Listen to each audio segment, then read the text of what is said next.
Mungkin nggak sih sebenarnya satu wilayah atau misalnya provinsi ini di bawah BNN Banten misalnya, kemungkinan untuk nol zero narkotika itu mungkin nggak sih sebenarnya? Bisnis menggiurkan, kemudian adanya ya keterlibatan oknum, sebenarnya TNI, Polri, ASN dan sebagainya. Sindikat sekarang kan banyak inovatif dan kreatifnya kan. Iya. Sekarang aja sudah dicampur dengan keripik pisang, dengan Iya, yang roti jajar pasar dan itu. lain sebagainya. Kemudian kita tidak menutup ini diri juga kaitannya dengan kemajuan teknologi. Mereka pesan dengan online. Tapi paling banyak yang beredar di Provinsi Banten yang saat ini sudah terkuak itu rata-rata narkotika jenis apa sih?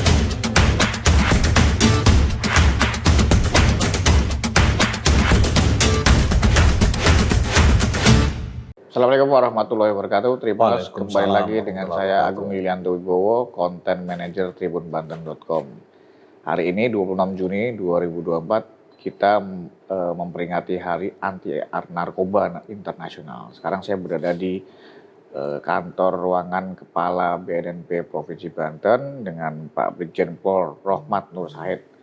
Langsung kita sapa beliau bagaimana soal pemberantasan dan pencegahan peredaran narkotika di Provinsi Banten. Assalamualaikum. Waalaikumsalam, Jenderal. Mas. Ya, Gimana kabarnya, Jenderal? baik. Terima kasih nih kehadirannya di kantor BNN Provinsi Banten. Siap. Ya, Habis perayaan hati-hati narkoba ya, tadi Jenderal? barusan kita mengikuti virtual perayaan Hari Anti Narkotika Internasional. Secara virtual. Ya. Nah sekarang kira-kira momentum ini apa yang akan dilakukan BNNP Banten, Jenderal? Jadi kaitannya dengan rangkaian peringatan Hari Anti Narkotika Internasional itu ada kegiatan Prahani, kemudian hari ini puncak, kemudian nanti pasca. Kalau pranya antara lain kegiatannya ada perlombaan, ada donor darah, bakti sosial, kemudian podcast gini juga.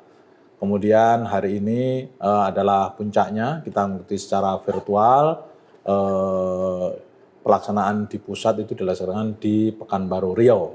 Kemudian nanti pascanya itu ada penghargaan. Kemudian nanti di kabupaten kota ada beberapa juga, ada senam anti narkotika besok hari Jumat itu di Kabupaten Serang. Kemudian nanti sore itu ada penanaman mangrove masyarakat pesisir di Kabupaten Tangerang. Demikian juga di tempat-tempat lain kaitannya dengan perayaan HANI. Kemudian nanti tanggal 3 Juli 2024 kami akan memberikan penghargaan kepada instansi pemerintah, swasta, masyarakat, tokoh masyarakat yang berperan aktif kaitannya dengan P4GN. Nanti akan kami kasih penghargaan kaitannya dengan rasa dedikasinya, rasa terima kasih kami kepada instansi dan masyarakat serta perorangan. Gitu. Seperti apa mereka yang mendapatkan penghargaan itu, Jenderal? Ya, tentunya yang berperan aktif lah. Misalnya kalau di provinsi Pak PJ Gubernur ini aktif, terus Kesbangpol, Dinas Kesehatan, Dinas Kementerian Pemuda dan Olahraga, kemudian PKK juga, kemudian kalau Forkompinda yang aktif juga kan seperti Kejaksaan kaitan dengan TAT, penyelesaian berkas perkara, kemudian Polda tentunya kami sama-sama kolaborasi dan sinergi dalam pemberantasan narkoba.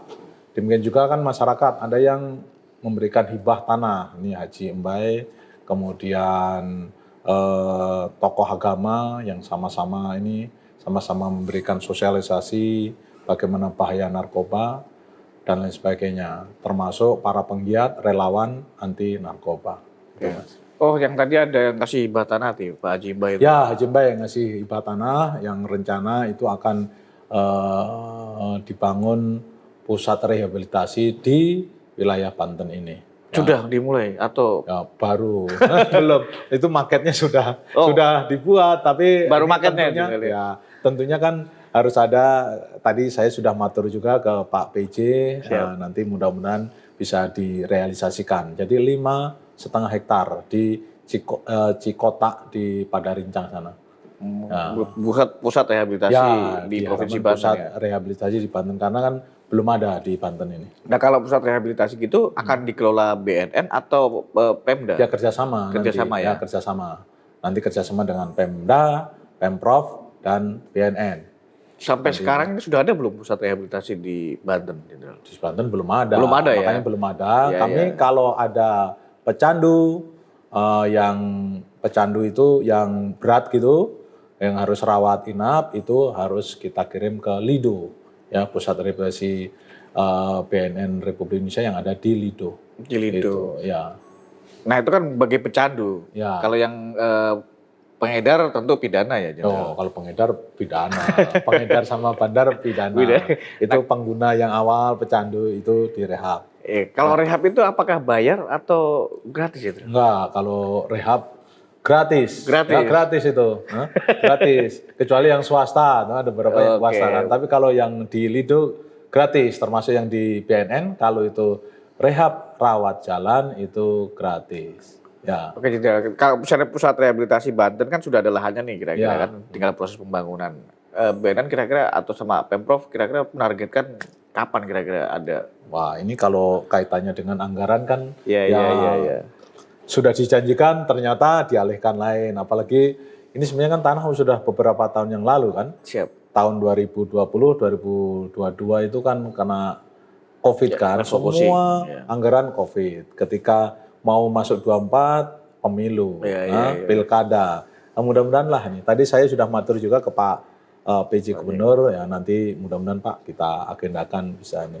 Kalau udah menyangkut anggaran itu biasanya kadang semua merasa lebih penting kan. Jadi ini, Pak ini bagaimana kalau kaitannya dengan anti narkoba generasi emas tadi kan 2045 katanya mencetak generasi emas. Kalau nanti itu kena narkoba kan wah sudah nggak akan tercipta lagi saya bilang gitu. Ya. Siap. Jenderal kan baru menjabat di Banten 1 tahun. Satu tahun ya 1 tahun. Apa pencapaian selama 1 tahun ini? Pencapaian untuk tahun 2023 ini ya untuk 2023 9 berkas perkara kemudian 9 tersangka. Kemudian untuk barang buktinya itu untuk sabu berhasil kita sita yaitu 21,720 kilo ya. Ini kita ungkap 2 minggu sebelum Lebaran di Pasar Kemis Tangerang sana ya, di Tangerang sana itu kita bisa mengungkap 2 tersangka, kemudian setelah itu kita kembangkan ternyata ada warga binaan yaitu warga narapidana di lapas di Tangerang. Jadi ada keterlibatannya ternyata. Begitu kita korek, ternyata itu juga bekas napi narkoba. Ya, narkoba waktu itu barang buktinya cukup banyak, 300 kilo ganja lebih. Waktu itu kena 20 tahun, sudah menjalani hukuman 10 tahun. Jadi itu ternyata ada melibatkan napi. Ya, gitu. Tapi paling banyak yang beredar di Provinsi Banten yang saat ini sudah terkuak itu rata-rata narkotika jenis apa? Yang banyak terindikasi yang bisa kita ungkap yaitu pertama sabu, kemudian ganja, kemudian ganja sintetis atau biasanya tembakau gorila, ya. Tembakau gorila. Kemudian ada sebagian lagi ekstasi. Namun demikian di wilayah Lebak, Pandeglang, kemudian ujungnya Serang, ujungnya Tangerang sana ini sudah marak beredar itu obat-obat yang dilarang. Harusnya itu pakai resep dokter tapi disalahgunakan. Misalnya tramadol, itu obat keras ya disebutnya. Obat keras itu harusnya resep dokter, mereka campur sendiri. Misalnya dicampur dengan minuman yang penguat tenaga itu. Misalnya kreatin dan sebagainya. Bahkan ada yang dicampur itu obatnya mau autan itu. Wah ini parah. Jadi rasanya rame. Iya, tapi kalau obat keras itu apakah masuk dalam jenis narkotika? Iya, masuk juga. Masuk jenis narkotika itu.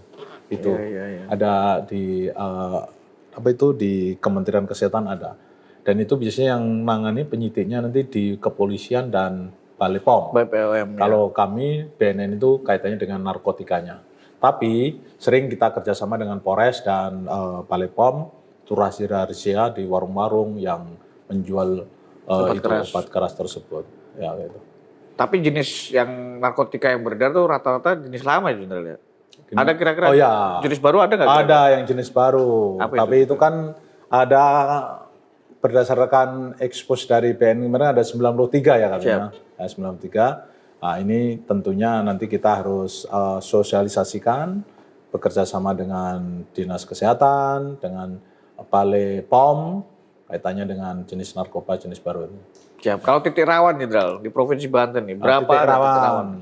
Titik rawan Narkotika. itu kalau di Banten itu banyaknya yaitu di wilayah Tangerang Raya, ya Tangerang Raya. baik kota Tangerang, Kota Tangerang Kabupaten Selatan. Tangerang maupun Tangerang Selatan. Ini tambahan Serang lah, Serang Kabupaten dan kota. Tapi kalau yang begitu, tapi kita ya harus waspada juga. Oh Selatan ini nggak termasuk rawan. Tapi bisa juga ini kita harus tetap waspada karena banyak pelabuhan tikus kan di situ. Di selatan. Ya di selatan, Iya, di Bayah, di Pandeglang, di Lebak sana kan banyak ini. Tapi jangkauannya BNN sampai sana Jenderal. Ya jangkauannya sampai sana. Memang BNK-nya belum ada, Iya, iya. tapi wilayah jangkauannya di sana. Makanya kita ya perlu melibatkan seluruh stakeholder. Polres, TNI, tokoh masyarakat, tokoh-tokoh pemuda ini harus ikut berperan serta gitu. BNP Banten berarti ada wakilnya di Cilegon dan di Ada 3 BNK-nya, Cilegon, Tangerang Kota, sama Tangerang Selatan. Tangerang Selatan. Yang lain belum ada. Berarti wilayah selatan belum juga ini? Belum, itu jangkauan kami, BNN Provinsi. Pandeglang sama Lebak itu belum. Pandeglang, Serang, Serang Kota, Serang Kabupaten, dan Lebak itu belum. Tambah untuk Kabupaten Tangerang itu dibawahi oleh BNN Tangerang Kota. Gitu. Nah, Jenderal, kendalanya apa dalam soal pemberantasan narkotika ini? Oh, kendalanya ya cukup banyak. Pertama, tentunya narkoba ini kan bisnis yang menggiurkan kan, bisnis menggiurkan. Coba kita gambarkan saja, dari luar negeri sana hanya 200-300 ribu, masuk ke Jakarta udah 1 juta kan, 1 juta. Ke user?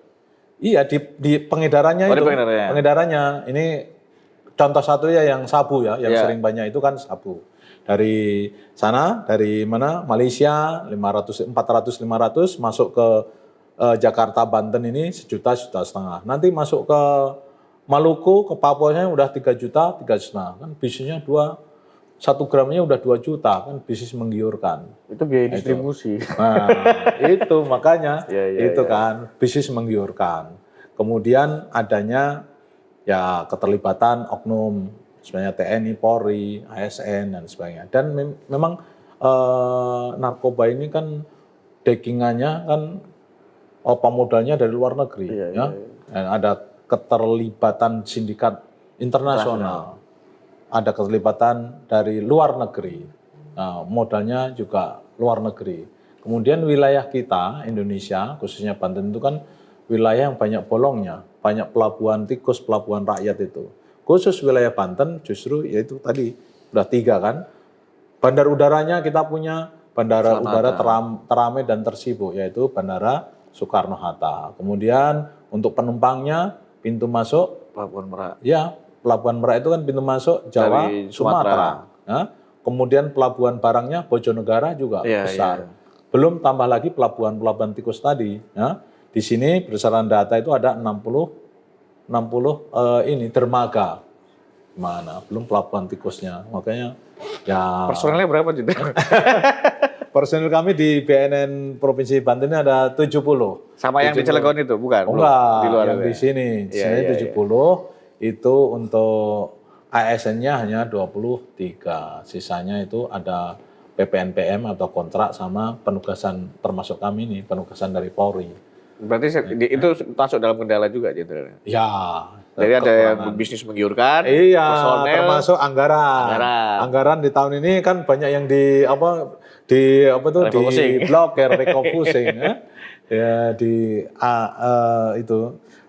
di AA istilahnya. Iya. Diblokir karena dengan pemilu kan.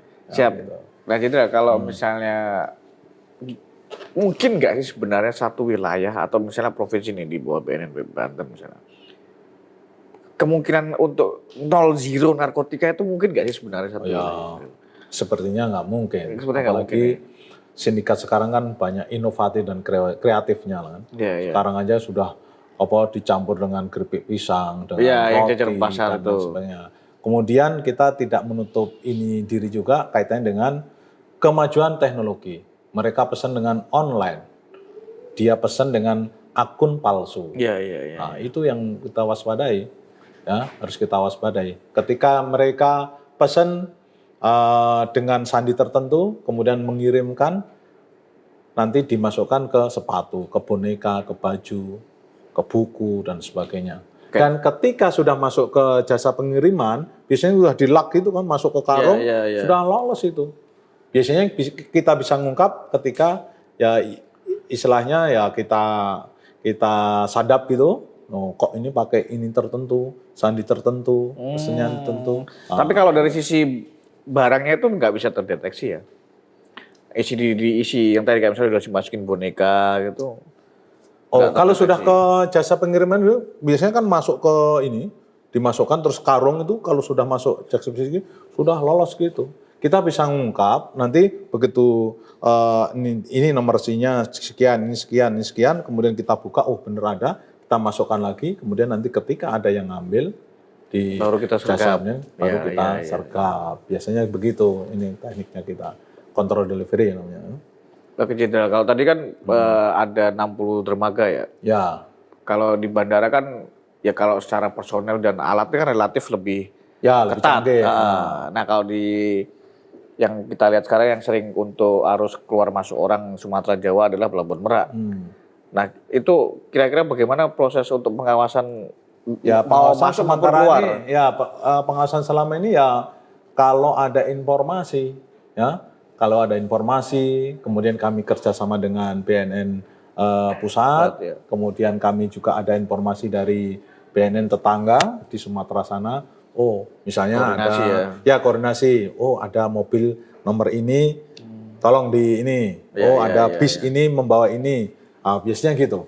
Nah, sementara ini memang perlu di Pelabuhan Merak itu kalau bisa ya ada alat detektornya, ada detektor ini Alat dan pendeteksi. personelnya ini. Ya, selama ini ya kami istilahnya koordinasi, berdasarkan hasil koordinasi. Tapi berarti kalau di Pelabuhan Merak tuh nggak ada incas khusus personel di sana dan gitu. Nggak ada. Kecuali ada informasi tadi ya. Iya. Iya. Incas di sono apa itu istilahnya tugas Siaga istilahnya sana, belum ada. Belum ada. Jadi kita ya istilahnya masih berkala dan kalau ada informasi ya dan nanti secara berkala kami juga razia lah istilahnya. Ya, razia terhadap kendaraan yang dicurigai. Siap. Jenderal, satu programnya BNN kan kemarin seperti sosialisasi ke tempat hiburan malam. Ya. Nah, selain itu program apa lagi kemudian tidak hanya pemberantasan tadi, pencegahan Oh ada ya, itu. Apa aja yang dilakukan selama ini gitu? Kalau pencegahan selama ini yaitu sosialisasi, terutama ini terhadap mahasiswa dan siswa yang baru. Ya, yang baru. Kami sudah membuat beberapa perjanjian kerjasama, ya, MOU, beberapa sekolahan dan kalau untuk universitas hampir seluruhnya kita ciptakan sekolah yang bersinar, bersih dari narkoba, kampus yang bersinar. Demikian juga melalui videotron, kemudian spanduk, kemudian outlet dan sebagainya itu nanti ini. Kemudian kita juga di sini ada Mall Pelayanan Terpadu MPP itu di Kota Serang dan Pandeglang. Ini kami ada piketnya lah di situ, ya menjaga. Jenderal, yang paling rawan kira-kira di Banten ini mana? Yang paling rawan, yang paling... Kalau rawan ya itu memang daerah Tangerang Raya karena mereka dekat dengan Jakarta dan kotanya sudah lebih ramai lah daripada Serang maupun kota yang lain. Oh, daerah selatan. Oke, Jenderal. Gimana? Kan sudah 1 tahun di sini, Jenderal. Ya. Gimana suka dukanya jadi Banten? Suka dukanya tentunya kalau untuk dibanding dengan ketika tugas kami sebelumnya, saya tugas di Maluku. Ya, Maluku. Tentunya di sini kan lebih kompleks ya, lebih kompleks, masyarakatnya lebih heterogen, masyarakat lebih banyak, dan itu tadi tantangan yang harus kita kita hadapi tentunya lebih besar. Tadi itu seluruh jalur baik darat, laut, udara ada di Banten. Ya, ada di Banten. Kemudian kita juga dekat dengan Jakarta. Ya, tentunya kita ada tantangan tersendiri kaitannya dengan pencegahan dan pemberantasan narkoba, supaya nanti kita bisa menciptakan generasi emas, generasi yang anti narkoba di 2045. Katanya bonus demografi kan itu. Ini diharapkan begitu, ya, diharapkan begitu. Dan tentunya ini harus ada peran serta dari seluruh stakeholder, baik dari instansi pemerintah, swasta, masyarakat, dan seluruhnya. Jadi sama-sama, tidak hanya BNN dan kepolisian serta TNI saja, tapi seluruhnya diharapkan bisa untuk bersama-sama dalam penanggulangan dan pemberantasan peredaran gelap narkoba tersebut. Oke, Jenderal. Gimana? Punya pengalaman yang paling berkesan nggak? Baik itu setahun bertugas di Banten maupun selama bertugas di BNN. Kira-kira pengalaman yang tidak terlupakan itu apa, Jenderal? Waduh. Pengalaman tidak lupakan yaitu ketika kita ngungkap yang kemarin itu, mau lebaran itu ya. Mau lebaran kita ngungkap 21 kilo lebih itu. Sabu-sabu. Oh ya, sabu-sabu. Jadi awalnya informasi itu hanya 1 kilo, ya, 1 kilo. Ternyata begitu kita kembangkan bisa 21 kilo. Itu waktu penangkapan yang kedua itu sempat lari itu. Ya. Itu di mana? Di Pasar Kemis. Di Pasar Kemis. Pasar Kemis. Bahkan dari tersangkanya itu kamuflase jualan beras. Jadi di ruko itu jualan beras, kemudian kita bisa ngungkap waktu itu malah puasa lagi, masih puasa siang gitu. Ketika mau ungkap yang satu lari, begitu lari ke semak-semak, malah kami dibantu oleh masyarakat sekitarnya. Pak, ini narkoba, ini pengedar narkoba, bisa dibantu. Terus ketika sembunyi semak-semak bisa kita ungkap, dibantu sama-sama dengan masyarakat. Kemudian ketika kita kembangkan, ternyata itu ada keterlibatan dari warga binaan narapidana di Lapas Tangerang. Itu bisa mengungkap. Kemudian kita mau kembangkan di di bandarnya yang di atas lagi, ternyata adanya di Malaysia. Kemudian alat komunikasi sudah hilang, sudah terputus. Itu yang berkesan, ya, berkesan karena ada bantuan masyarakat dan agak ada heroiknya gitu. Aksi heroik. Ya, ada heroiknya. Karena ketika mau nangkap lari terus semak-semak, sempat ada anggota yang buang tembakan terus dibantu masyarakat. Jenderal ikut juga itu? Ikut, waktu itu ikut ya. Pas lagi puasa lagi jadi agak ini. Kemudian waktu itu wah ini kami agak khawatirnya kalau ada sindikatnya yang mungkin ada di dekat situ, akhirnya buru-buru kita bawa ke BNK Kota Tangerang waktu itu yang berdekatan. Itu yang berkesan, termasuk pegawai pun juga berkesan. Apalagi waktu itu mau lebaran lagi kan. Jadi pengungkapannya dan itu selama ini yang cukup besar lah untuk wilayah Banten cukup besar ya. 21 kilo. 21.720 ya, sabu-sabu. Jadi kalau diuangkan udah berapa? 21 M lebih. 21 miliar ya? Iya, 21 miliar deh. Ya. Sekarang barangnya masih ada, Jenderal? Udah kita musnahkan.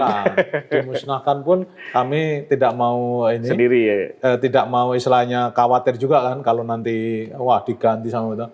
Kami datangkan alat pemusnahannya dari BNN Pusat itu. Ya. Jadi alat yang dibakar itu, yang dibakar langsung. Soalnya kalau nanti diganti dan sebagainya, udah langsung bakar terus ini. Diganti tepung ya, Jenderal ya? Ya. Tawas lah istilahnya gitu kan. Enggak, kami ini. Gitu. Nah, Jenderal ada pesan nggak tadi? Kan tadi ada beberapa, yang pertama ada narkotika jenis baru, yang kedua juga pola-pola yang dipakai pengedar itu kan macam-macam, termasuk di jajanan tadi. Iya. Bagaimana kemudian pesan BNNP Provinsi Banten ini ke masyarakat seperti apa? Apakah bagaimana menghadapi kayak begitu kan? Jangan-jangan orang tidak mau jajan karena tadi, terus kemudian orang yang jajan bisa jadi kena narkoba. Nah itu gimana, Jenderal? Ada pesan-pesan nggak kira-kira? Tentunya kita harus waspada, ya, waspada. Manakala ada yang mencurigakan segera berani untuk melapor, ya, berani untuk melapor baik kepada kepolisian terdekat ataupun kepada BNN. Jadi kalau kita terkenalnya 3 berani menolak kalau diajak keterlibat narkoba, berani untuk melapor manakala di lingkungannya ada tindak pidana narkoba, dan yang ketiga berani untuk merehab. Jadi kalau keluarganya, sanak saudaranya, familinya itu ada kecanduan, memang ini ada masih aib ya, masih aib dan sebagainya, itu supaya nanti kalau sudah melapor ke BNN itu nanti tidak kena pasal, tidak kena tangkap oleh BNN ataupun kepada polisi. Oh, kami ini sekarang sedang rehab, gitu kan. Karena teknik rehab, apalagi kalau yang sudah akut itu, nanti itu salah satunya ada pemberian tapi nanti berkurang gitu kan. Tadi ada teknik tertentu, salah satunya itu. Jadi silakan untuk berani untuk melapor. Memang ini masih ya di kebanyakan masyarakat ada semacam aib itu. Tapi, sudah ada tapi yang melapor sudah ada. Ada yang melapor, ada beberapa yang ya anaknya masih pelajar, ada yang mahasiswa, ada yang sudah kerja, ada beberapa yang sudah melapor. Dan nanti rahasianya akan kami jamin. Ya, akan kami jamin. Karena nanti ada metodenya, asesmennya itu bertahap. Dan mungkin dari seminggu sekali atau seminggu 2 kali sampai berbagai pertemuan, nanti mudah-mudahan itu bisa sehat seperti sedia kala, terutama yang masih pecandu awal, pengguna awal. Ya, kalau nanti sudah agak berat, nanti kita geser, kita kirim ke Lido, gitu. Rawat inap. Gitu. Ya. Siap, Jenderal, terima kasih atas obrolan singkatnya. Ya, terima kasih. Semoga nanti sampai ketemu lagi. Semua tetap berjuang. Ya, terima kasih ya. Salam sehat tanpa narkoba. Amin. Ya. Oke. Jadi Tribuners, obrolan kita bersama Kepala BNN Provinsi Banten semoga bermanfaat dan menginspirasi. Wassalamualaikum warahmatullahi wabarakatuh. Waalaikumsalam warahmatullahi wabarakatuh.